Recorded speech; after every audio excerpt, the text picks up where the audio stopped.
Bərdə şəhərinin mərkəzinə yaxın Kolanı ərazisində yerləşən 5 mərtəbəli binanın 5-ci mərtəbəsindəki 5 otaqlı ev satışa çıxarılır.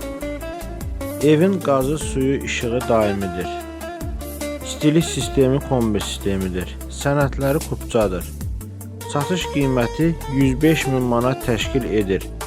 Əlavə olaraq nəzərinizə çatdırırıq ki, minimal ilkin ödənişlə ipotekalı kupçalı evlərin əldə edilməsi, həmçinin evlərin, torpaqların, ofislərin, obyektlərin alqısı, satqısı və kirayəsi ilə bağlı Gülərüz kollektivi, peşəkar komandası və ixtisaslı mütəxəssislərdən ibarət dayanıqlı, operativ təminatlı Bərdə birində əmlaka müraciət edə bilərsiniz.